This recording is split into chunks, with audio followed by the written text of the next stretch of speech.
Ipinaubaya naman ng palasyo kay Solicitor General Menardo Guevara na pag-isipang mabuti kung tuluyang aatras o tatayong abogado ng gobyerno sa mga petisyon sa Supreme Court kaugnay po ng pag-aresto kay dating Pangulong Duterte. Una nang inihayag ni Attorney Salvador Panelo na ang pag-aalinlangan ni Guevara na tumayong abogado ng gobyerno ay pag-amin nito at magpapalakas sa kanyang argumento na walang jurisdiksyon ng ICC sa Pilipinas. Eden Santos sa balitang yan.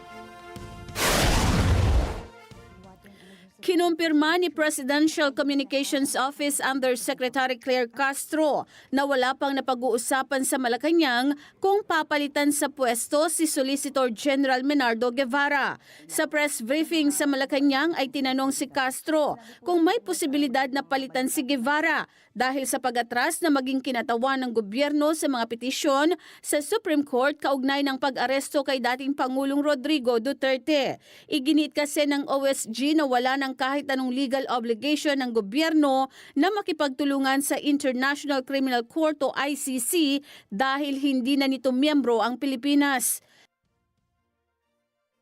Wala pa pong napag-uusapan dyan dahil napakabago po talaga nito. Lumabas lang po yata ito kagabi.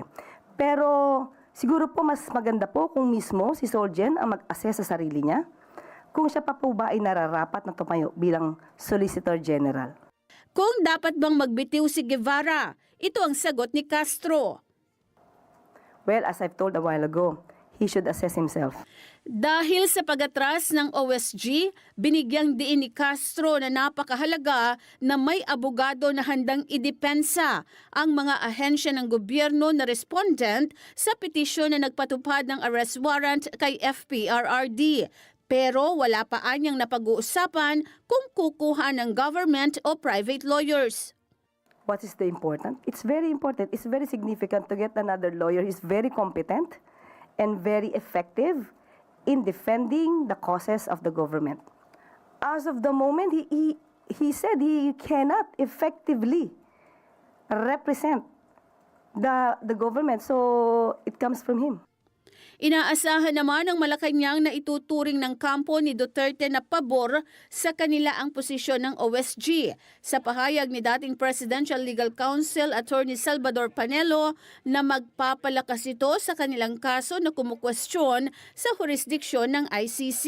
He will make that statement favorable to their case or to their position.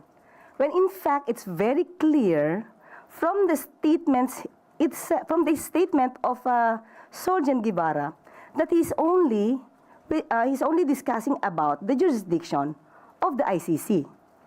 And that is also the pronouncement of the President that the ICC has no more jurisdiction over the Philippines. So there's nothing wrong with that. But never did Mr. Solgen mention that he is against the cooperation of the government with the Interpol. So how could it be used against the government? Eden Santos para sa Mata ng Agila. Matatag, matapang, matapat.